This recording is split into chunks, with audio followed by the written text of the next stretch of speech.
Hello students, Pradeep sir official channel में आपका स्वागत है।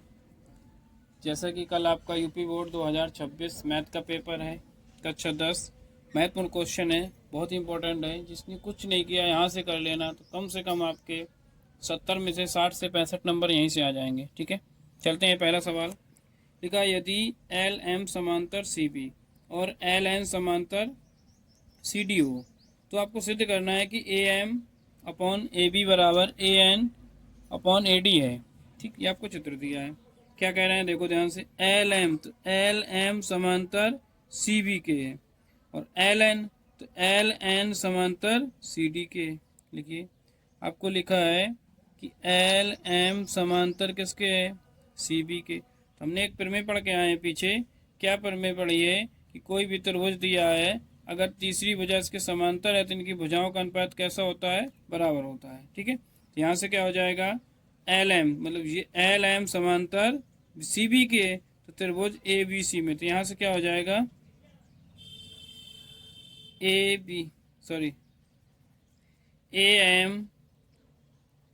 एम बटे एम बी बराबर ए एल बटे एल सी।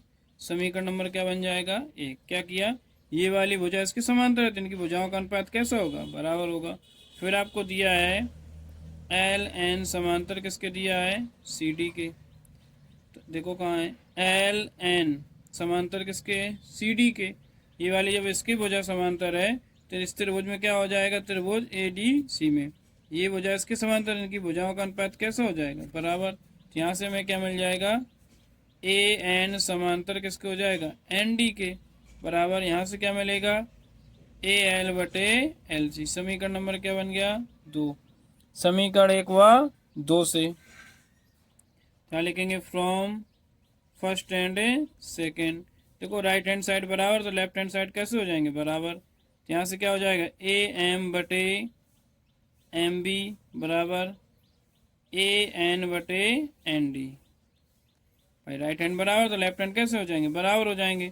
हमें सिद्ध क्या करना है, सिद्ध करना है कि ए एम बटे ए बी बराबर ए एन बटे ए डी।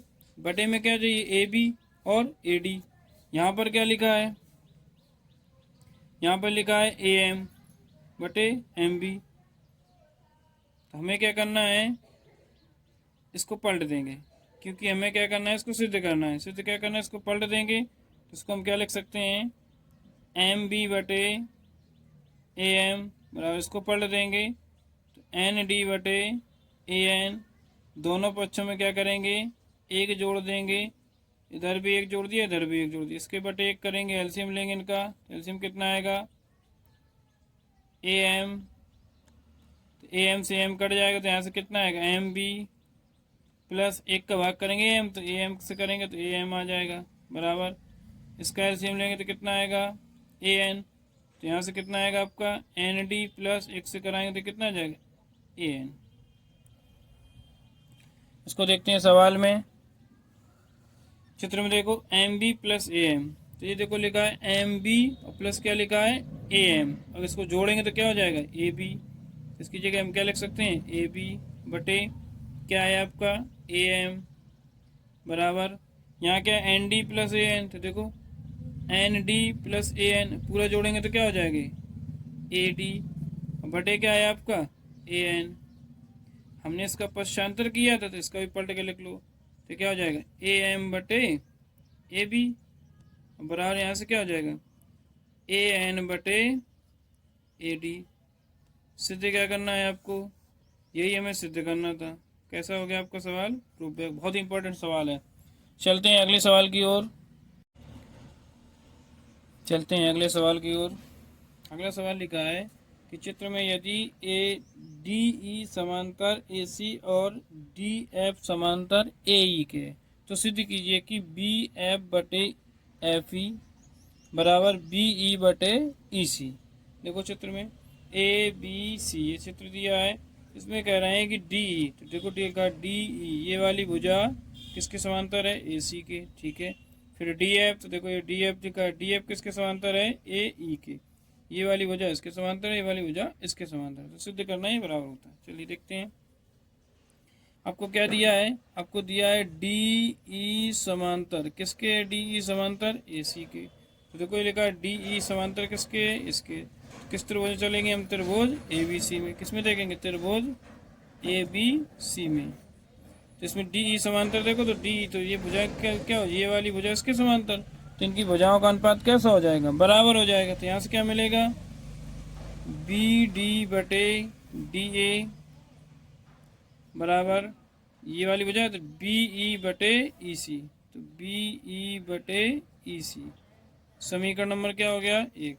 भाई ये वाली भुजा इसके समांतर थी, तो इनकी भुजाओं, तो भुजाओं का अनुपात कैसा होता है, बराबर होता है। तो ये वाली भुजा इसके बटे, ये वाली भुजा इसके बटे।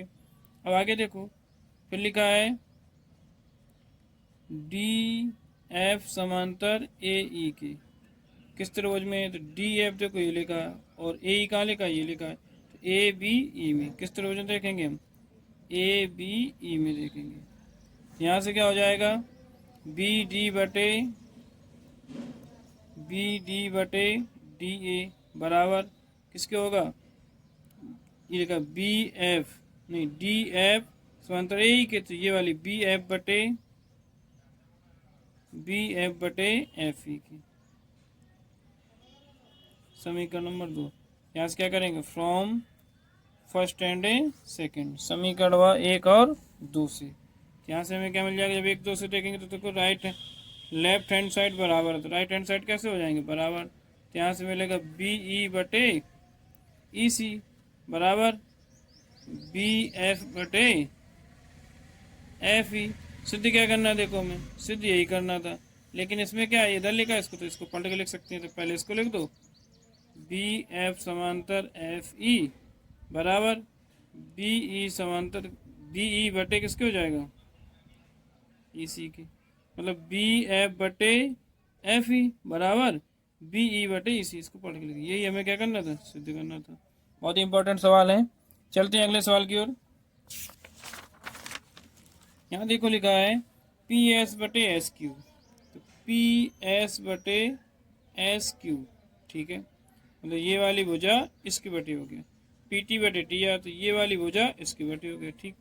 पी एस टी ये वाला कोण, पी आर क्यू, तो पी आर क्यू ये कोण और ये कोण कैसे हैं, बराबर। तो सिद्ध करना है कि त्रिभुज पी क्यू आर कैसा है, समद्विबाहु। समद्विबाहु क्या होता है, जिसकी दो भुजाएं कैसी हों, बराबर हों। चलिए देखिए ध्यान से, बहुत ही इंपॉर्टेंट सवाल है ये भी। पहले आपको दिया क्या है, इसको लिखो। यहाँ दिया है आपको हल, लिखा है पी एस बटे एस क्यू बराबर पी टी बटे टी आर, ये आपको दिया है। इसको अगर ध्यान से देखें तो ये वाली भुजा इसके बटे, ये वाली भुजा इसके बटे, तो ये दोनों भुजाएं कैसी हो जाएंगी, समांतर। तो यहाँ से हमें क्या मिल जाएगा, एस टी समांतर किसके हो जाएगा, क्यू आर के। ये वाली भुजा इसके समांतर हो जाएगी, ठीक है। और ध्यान समझिएगा, आपको दिया क्या है, हमें दिया है पी एस टी बराबर किसके, पी आर क्यू के। ये हमें दे दिया है, क्या दिया है, पी एस टी बराबर किसके, पी आर क्यू के। तो देखो ध्यान से, यहाँ पे पी एस टी, जो पी एस टी वो किसके बराबर हो जाएगा। तो अगर हम यहाँ थोड़ा सॉल्व करें तो यहाँ से हमें मिलेगा कोण पी एस टी बराबर किसके हो जाएगा, पी क्यू आर के हो जाएगा। क्यों हो जाएगा, ये समझो कि कभी भी किसी त्रिभुज में देखो ये दो रेखाएं कैसी, दोनों रेखाएं समांतर। जो समांतर रेखाएं तो दोनों कोण कैसे होंगे, ये आपके संगत कोण होंगे। कैसे कोण होंगे, संगत कोण होंगे। तो ये कोण न ये कोण दोनों कैसे हो जाएंगे, बराबर। क्यों बराबर होंगे, क्योंकि ये रेखा इसके समांतर है। जब रेखा इसके समांतर है, दोनों कोण कैसे हो जाएंगे, संगत। तो पी एस टी किसके बराबर हो जाएगा, पी क्यू आर के, ठीक। तो पी एस टी की जगह हम क्या रखेंगे, पी एस टी की जगह किसके रखेंगे, पी क्यू आर। तो पी एस टी किसके बराबर है, पी क्यू आर के। तो पी एस टी की जगह रख देंगे हम पी क्यू आर, बराबर क्या चल रहा है, पी आर क्यू। इनको देखो ध्यान से, पी क्यू आर ये वाला कोण हो गया, और पी आर क्यू ये कोण हो गया। तो दोनों कोण कैसे हो गए, बराबर हो गए। तो आपको पता होना चाहिए कि समान कोण के, सॉरी, यहाँ पे हम क्या करेंगे, किसी भी त्रिभुज में किसी भी त्रिभुज में अगर दो कोण बराबर हैं तो उसके सम्मुख भुजाएं कैसी होती हैं? बराबर होती हैं। यहाँ सीधे लिख देंगे कि कोई भी किसी भी त्रिभुज में अगर दो कोण बराबर हैं तो उसके सम्मुख भुजाएं कैसी होती हैं? बराबर। तो यहाँ से क्या हो जाएगा? अतः पी क्यू बराबर किसके हो जाएगा? पी आर के। दो भुजाएं बराबर हो गई तो त्रिभुज कैसा हो जाएगा? अतः पी क्यू आर एक कैसा त्रिभुज होगा? एक समद्विबाहु त्रिभुज होगा। कैसा त्रिभुज होगा? समद्विबाहु त्रिभुज है। चलते हैं अगले सवाल की ओर। दिया है एक त्रिभुज ए बी सी की भुजा BC पर बिंदु D इस प्रकार स्थित है कि ADC बराबर BAC। ADC एक त्रिभुज ABC में BC भुजा पर बिंदु D जो है इस प्रकार स्थित है कि ADC ये वाला कोण BAC इस पूरे कोण के बराबर है। तो सिद्ध करना है कि CA स्क्वायर बराबर CB square into CD square.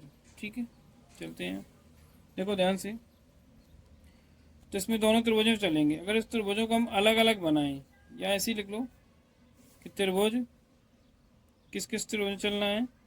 CA, तो पहले इसमें चलेंगे। त्रिभुज ADC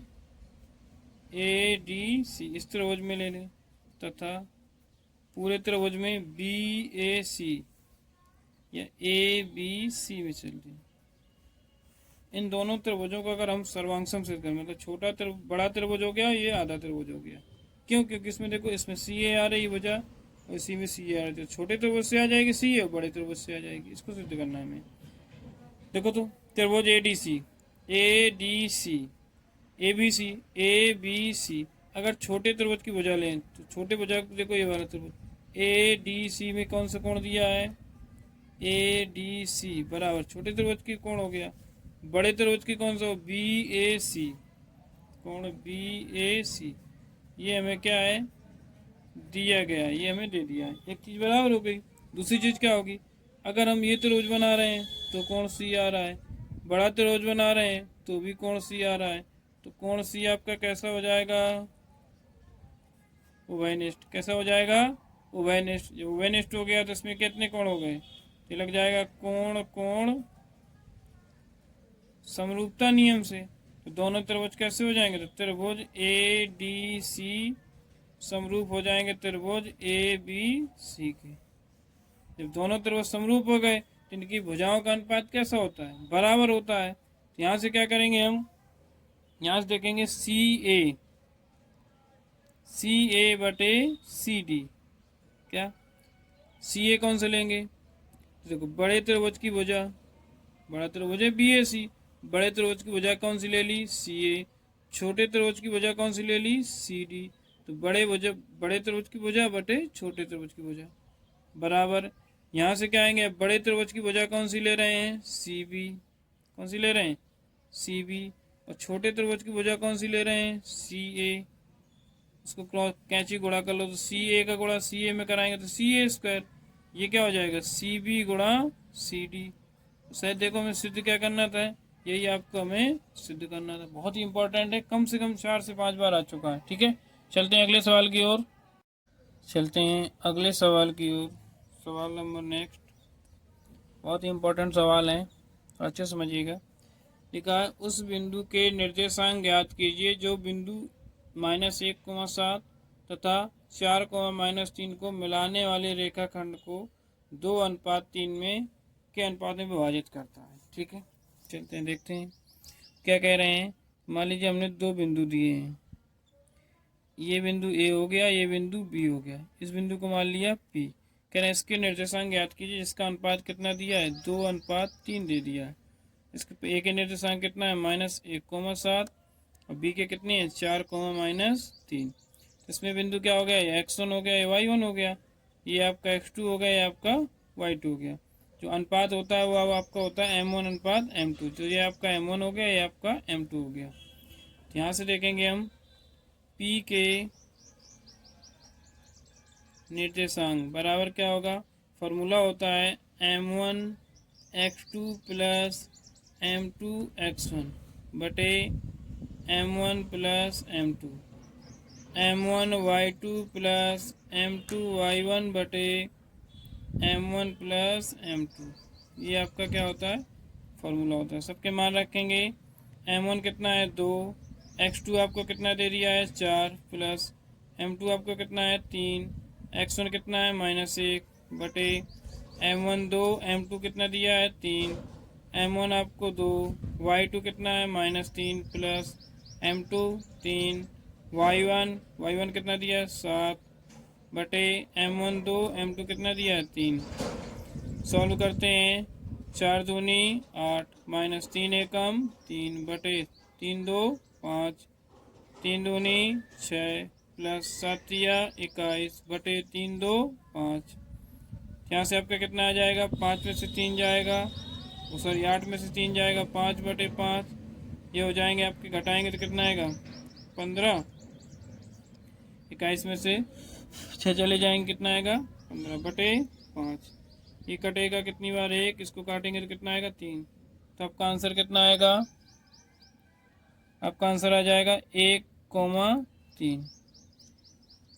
तो इसके निर्देशांक कितने आएंगे बिंदु P के, 1,3। यही आपका क्या हो गया, आंसर हो गया। चलते हैं अगले सवाल की ओर। सवाल नंबर अगला है। यहाँ पे आपके कहा जा रहा है कि बिंदु 4, -1 और -2, -3 को जोड़ने वाले रेखाखंड को समत्रिभाजित करने वाले बिंदुओं के निर्देशांक ज्ञात कीजिए। हमने मान लिया बिंदु क्या है, P, Q है। तो P के निर्देशांक कितने दिए हैं 4, -1 और Q के कितने दिए हैं -2, -3। अब कह रहे हैं समत्रिभाजक, मतलब समान 3 भागों में बांटना चाहिए। तो 1 भाग, 2 भाग, 3 भाग। अब कह रहे हैं इनके निर्देशांक ज्ञात करना है। जब हम अनुपात R लेंगे, R के निर्देशांक ज्ञात करेंगे तो इस तरफ कितना भाग है 1 भाग, इधर कितने भाग हैं 2 भाग। तो इसका अनुपात कितना हो जाएगा 1:2। जब S के निकालेंगे तो इस तरफ कितना भाग है 1 2, तो इस तरफ हो जाएगा 2 अनुपात, इधर कितना भाग है 1, तो ये होगा। जब R के निर्देशांक निकालेंगे तो M1 M2 कौन सा लेंगे, आपका 1:2 लेंगे। जब S के निर्देशांक निकालेंगे तो इसका M1 M2 कौन से लेंगे, ये वाले ले लेंगे। X1 Y1 आपका यही रहेगा, X1 Y1, X2 Y2। चलते हैं, पहले निकालते हैं बिंदु R के निर्देशांक। तो R के निर्देशांक क्या हो जाएगा, यहाँ से ये हो जाएगा आपका M1 X2 plus M2 X1 बटे 2।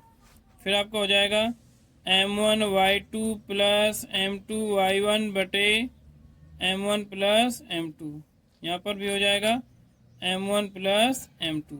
मान रखिए M1 कौन सा ले रहे हैं, R के निर्देशांक। तो M1 कितना है 1 इंटू X2 कितना है -2 प्लस M2 कितना है 2, X1 कितना है 4 बटे M1 plus M2, 1 plus 2।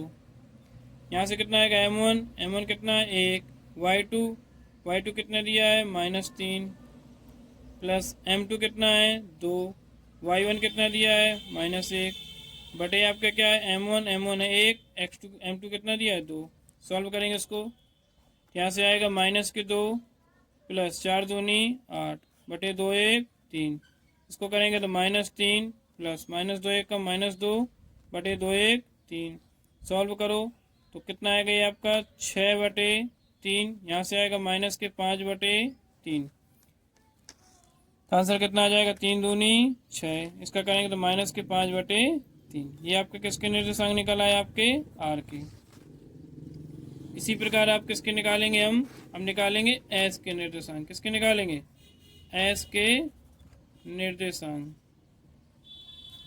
Formula same रहेगा, सीधे मान रखते हैं M1 तो M1, अब ये M1 M2 बदल जाएगा। M1 कितना हो जाएगा 2, X2 कितना हो जाएगा -2 प्लस M2 1, X1 4 बटे M1 प्लस M2। यहाँ से फिर क्या आएगा M1 2, Y2 -3 plus M2 1, Y1 -1 बटे 2 प्लस 1। इसको सॉल्व करेंगे, यहाँ से आएगा -2 दूनी 4 प्लस 4 एकम 4 बटे 2 दूनी 4। तीन दूनी 6 माइनस के एक एकम 1/3, तो कितना हो जाएगा, 4 में 4 गए 0/4, ये हो जाएंगे 7/3। सॉल्व करेंगे कितना आएगा, 0 कोमा माइनस के 7/3, यही आपका क्या हो जाएगा आंसर। चलते हैं अगले सवाल की ओर। ये बहुत ही इंपॉर्टेंट सवाल है, ठीक है। देखिए दिया है बिंदु -3, 10, 6, -8 को जोड़ने वाले रेखाखंड को बिंदु 1, 6 अनुपात में विभाजित करेगा। मतलब ये कह रहा है कि दो बिंदु हैं आपके, बिंदु ए बिंदु बी, क्या दिए हैं कि निर्देशांक -3, 10, इसके दिए आपको 6, -8, बिंदु मान लिया हमने P। अब कह रहे हैं इसको किस अनुपात में, तो इसके निर्देशांक दे दिए हैं, तो इसके बिंदु कितने दिए P के, -1, 6। अब कह रहे हैं इसको किस अनुपात में विभाजित, तो अनुपात क्या हो गया, M1 अनुपात M2। इसको दूसरे तरीके से भी लगा सकते हैं, K अनुपात 1 मान के। मैं आपको सीधे सीधे बताता हूँ, ठीक है। चलिए देखिए यहाँ पे लगाएंगे हम P के निर्देशांक बराबर क्या होगा आपका, M1 x2 plus M2 x1 बटे M1 plus M2, M1 y2 plus M2 y1 बटे M1 प्लस M2। P के निर्देशांक कितना दिया है, -1, 6। M1 नहीं पता है आपको, ये x1 का मान है, ये x2 का मान है, sorry x1 y1 x2 y2। P के निर्देशांक ये दिए, रख दिए हमने मान, ठीक है। x2 कितना दिया है 6, प्लस M2 कितना दिया है, M2 आपको निकालना है, x1 कितना दिया है -3 बटे M1 अनुपात M1 प्लस M2। M1 कितना है नहीं पता, y2 -8, M2 नहीं पता, y1 10 बटे M1 प्लस M2। अब ऐसा करते हैं किसी से तुलना कर लो, पहला पहले को बराबर रख लो, चाहे दूसरा दूसरे को, हम पहले से तुलना कर ले रहे हैं। यहाँ क्या लिखेंगे, तुलना करने पर यहाँ से हो जाएगा -1 किसके बराबर हो जाएगा, 6 एकम 6M1 -3 एकम 3M2 बराबर क्या है M1 प्लस M2 बट एक करेंगे कैची गुणा करेंगे, इसका कराएंगे तो कितना आएगा, -M1 -M2 बराबर 6M1 -3M2। यहाँ क्या करेंगे, M1 M2 एक तरफ ले जाओ, तो ऐसा करते हैं M2 के इधर ले आओ, चाहे M1 के इधर ले आओ, तो -M1 इस तरफ आएंगे तो -6M2 हो जाएंगे, एक मिनट, -M1 और उस तरफ जाएंगे तो -6M1 बराबर -3M2 माइनस का है तो इस तरफ आएगा +M2। तो यहाँ से कितना हो जाएगा आपका 6M1 और 1M1 कितना हो जाएगा -7M1 बराबर, घटाएंगे तो कितना आएगा -2M2, माइनस से माइनस कट जाएगा। तो आपके यहाँ से कितना आएगा, M1 को यहीं रखो, ठीक है, और जो M2 कहाँ चला जाएगा, इसके बटे में, बराबर यहाँ कितना बचा 2, ये गुणा 7 में लिखा है, कहाँ जाएगा इसके बटे में, तो M1 अनुपात M2 बराबर कितना आ जाएगा 2:7। यही आपका आंसर हो जाएगा। बहुत ही इम्पोर्टेंट सवाल है। चलते हैं अगले सवाल की ओर। सवाल नंबर नेक्स्ट कह रहे हैं वह अनुपात ज्ञात कीजिए जिसमें बिंदु इतने और इतने को मिलाने वाले एक्स अक्ष के रेखाखंड। अब क्या करना है, आप बिंदु दे दिया एक्स अक्ष, जब भी कोई एक्स अक्ष में दे दे तो उसके निर्देशांक क्या होंगे आपके x, 0। जैसे मान लो दो बिंदु दिए हैं आपको a और b, तो a के निर्देशांक कितने हैं 1, -5 और b के कितने हैं -4, 5। अब कह रहे हैं इसके बिंदु बिंदु हमने मान लिया p, तो इसके निर्देशांक दे दिए कौन सा अक्ष है x अक्ष, ये निर्देशांक कितने दे दिए हैं x, 0, ठीक है। तो कह रहे हैं इसका अनुपात ज्ञात करना है, ये भी इसी टाइप का होगा। और कह रहे हैं निर्देशांक, जब अनुपात निकल आएगा तो निर्देशांक निकाल लेना है, ठीक है। देखिए यहाँ से क्या हो जाएगा, ये आपका x1 हो जाएगा, ये y1 हो जाएगा, x2 हो जाएगा, ये y2 हो जाएगा। निकाल लो p के निर्देशांक, p पी के निर्देशांक क्या हो जाएगा, फॉर्मूला होता है वही जो अभी लगा के आए, m1 अनुपात m2 नहीं पता है तो m1 x2 -4 plus m2 x1 1 बटे m1 plus m2 m1 y2 5 plus m2 y1 -5 बटे m1 प्लस m2। x के निर्देशांक इसके कितने दिए थे, x, 0। तुलना कराएंगे तो पहला पहले के बराबर, तो x दिया हल नहीं होगा, दूसरा रख लो। जब तुलना कराएंगे तो दूसरा बराबर रख देना, तो क्या हो जाएगा यहाँ से 0 बराबर 5m1 माइनस 5m2 बटे m1 प्लस m2। कैंची गुणा करेंगे तो ये पूरा पार्ट हो जाएगा 0 में, तो यहाँ से कितना बचेगा 5m1 माइनस के 5m2, m2 को उधर भेज दो तो 5m2 बराबर 5m1, 5 से 5 कटेगा 1 1 आ जाएगा, तो यहाँ से आपका आ जाएगा m1 बराबर m2, तो m1 बटे m2 करेंगे तो कितना आएगा 1 बटे 1, अनुपात निकालेंगे तो कितना आएगा m1 अनुपात कितना आ जाएगा 1 अनुपात 1। अब देखिए ध्यान से, कह रहे हैं बिंदु भी ज्ञात करो, अनुपात निकाला 1 अनुपात 1, सीधे फॉर्मूले में रख देना, आप काम जाएगा, ये आप लोग हल कर लेना। चलते हैं अगले सवाल की ओर। अगर वीडियो में सवाल आपको समझ में आ रहे हैं तो लाइक करते जाएं, कमेंट कर दें, सभी दोस्तों के साथ शेयर कर दें, क्योंकि बहुत ही इंपॉर्टेंट क्वेश्चन है, और चैनल को जरूर सब्सक्राइब कर लें। ठीक है, धन्यवाद।